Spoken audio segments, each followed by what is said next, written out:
News first ಆಯೋಜಿಸ್ತಾ ಇರುವ ಕರ್ನಾಟಕದ ಅತಿ ದೊಡ್ಡ ಇವಿ ಎಕ್ಸ್ಪೋ. ಇದೇ ಕಾರ್ಯಕ್ರಮದಲ್ಲಿ ಸಿಎಂ ಆಗಿ ಬಂದು ಡಿಕೆ ಶಿವಕುಮಾರ್ ಅವರು ಪುತ್ತೂರು ಕಾಂಗ್ರೆಸ್ ಭವನವನ್ನ ಉದ್ಘಾಟನೆ ಮಾಡಲಿ ಅಂತ ಹೇಳಿ ಕೋರಿದ್ದಾರೆ ಪುತ್ತೂರಿನ ಕಾಂಗ್ರೆಸ್ ಶಾಸಕ ಅಶೋಕ್ ರೈ. ವೇದಿಕೆಯಲ್ಲೇ ಡಿಕೆ ಶಿವಕುಮಾರ್ ಅವರಿಗೆ ಇಂಥದ್ದೊಂದು ಮಾತನ್ನ ಹೇಳಿದ್ದಾರೆ ಅಶೋಕ್ ರೈ. ಶಿಲಾನ್ಯಾಸವನ್ನ ನೀವು ಮಾಡಿದಿರಿ, 6 ತಿಂಗಳಲ್ಲಿ ಕಟ್ಟಡ ಕಾಮಗಾರಿ ಮುಗಿಯುತ್ತೆ, ಆಗ ಮುಖ್ಯಮಂತ್ರಿಗಳಾಗಿ ಬಂದು ನೀವು ಉದ್ಘಾಟನೆ ಮಾಡ್ತೀರಾ ಅಂತ ಹೇಳಿ ಅಶೋಕ್ ರೈ ಸ್ಟೇಟ್ಮೆಂಟ್ ಅನ್ನ ಕೊಟ್ಟಿದ್ದಾರೆ.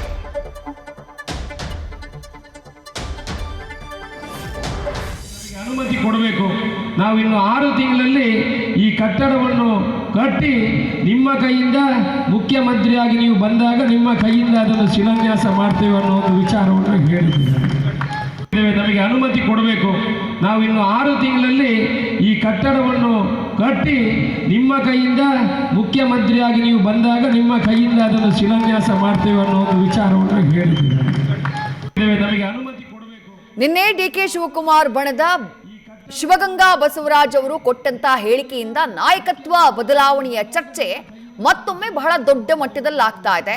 ಇವತ್ತು ಅದಕ್ಕೆ ಪೂರಕವಾಗಿ ಒಂದು ಸ್ಟೇಟ್ಮೆಂಟ್ ಅನ್ನ ಕೊಟ್ಬಿಟ್ರು ಯತೀಂದ್ರ ಸಿದ್ದರಾಮಯ್ಯ. ಅಪ್ಪನೇ 5 ವರ್ಷವೂ ಮುಖ್ಯಮಂತ್ರಿ ಆಗಿರ್ತಾರೆ, ಇದರಲ್ಲಿ ಯಾವುದೇ ರೀತಿಯಾದಂತಹ ಬದಲಾವಣೆ ಇಲ್ಲ, ಹೈಕಮಾಂಡ್ ಏನೂ ಹೇಳಿಲ್ಲ ಅನ್ನುವಂಥ ಹೇಳಿಕೆಯನ್ನ ಕೊಟ್ಬಿಡ್ತಾರೆ.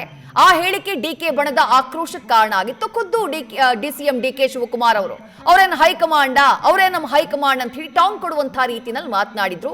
ಆದ್ರೆ ಸಂಜೆ ಆಗ್ತಾ ಇದ್ದ ಹಾಗೆ ಪುತ್ತೂರಿನಲ್ಲಿ ನಡೆದಂತಹ ಕಾರ್ಯಕ್ರಮ, ಅಲ್ಲಿನ ಕಾಂಗ್ರೆಸ್ ಶಾಸಕರಾಗಿರುವಂತಹ ಅಶೋಕ್ ರೈ ಅವರು ಏನ್ ಶಿಲಾನ್ಯಾಸವನ್ನ ಕಾಂಗ್ರೆಸ್ ಭವನಕ್ಕೆ ನೀವು ಮಾಡಿದಿರಿ, 6 ತಿಂಗಳೊಳಗೆ ಕಾಮಗಾರಿ ಮುಗಿದು ಹೋಗ್ಬಿಡುತ್ತೆ, ಆ ಟೈಮ್ನಲ್ಲಿ ಮುಖ್ಯಮಂತ್ರಿಗಳಾಗಿ ಬಂದು ನೀವು ಉದ್ಘಾಟನೆ ಮಾಡುವ ರೀತಿ ಆಗ್ಲಿ ಅಂತ ಹೇಳಿ ಆಶಿಸುವಂತಹ ಕೆಲಸವನ್ನ ಮಾಡಿದ್ದಾರೆ. ಅಂದ್ರೆ ಬಹಿರಂಗವಾಗಿ 6 ತಿಂಗಳು ಅಂತಂದ್ರೆ ಇದೇ ಅವಧಿನಲ್ಲಿ ಡಿಸಿಎಂ ಡಿಕೆ ಶಿವಕುಮಾರ್ ಅವರು ಮುಖ್ಯಮಂತ್ರಿಯಾಗಬೇಕು ಅನ್ನುವಂಥದ್ದನ್ನ ಬಹಿರಂಗವಾಗಿ ಸ್ಟೇಟ್ಮೆಂಟ್ ಕೊಡುವಂತಹ ಕೆಲಸವನ್ನ ಅಶೋಕ್ ಕುಮಾರ್ ರೈ ಮಾಡಿದ್ದಾರೆ. ಅಲ್ಲಿಗೆ ಕಾಂಗ್ರೆಸ್ನಲ್ಲಿ ನಡೀತಾ ಇರುವಂತಹ ಈ ಮುಸುಕಿನ ಗುದ್ದಾಟವಾಗಿ ಸ್ವಲ್ಪ ದಿನಗಳ ಕಾಲ ಮರೆಯಾಗಿದ್ದಂತಹ ಈ ಕುರ್ಚಿ ಕದನ ಏನಿದೆ ಅದು ಮತ್ತೊಮ್ಮೆ ತೀವ್ರ ಸ್ವರೂಪಕ್ಕೆ ಹೋಗುವಂತಹ ಎಲ್ಲ ಲಕ್ಷಣ ಕಾಣಿಸ್ತಾ ಇದೆ. ತಿಂಗಳಲ್ಲಿ ಈ ಕಟ್ಟಡವನ್ನು ಕಟ್ಟಿ ನ್ಯೂಸ್ ಫಸ್ಟ್ ನಿರ್ಭೀತಿಯಿಂದ ನಿಮ್ಮ ಪರವಾಗಿ.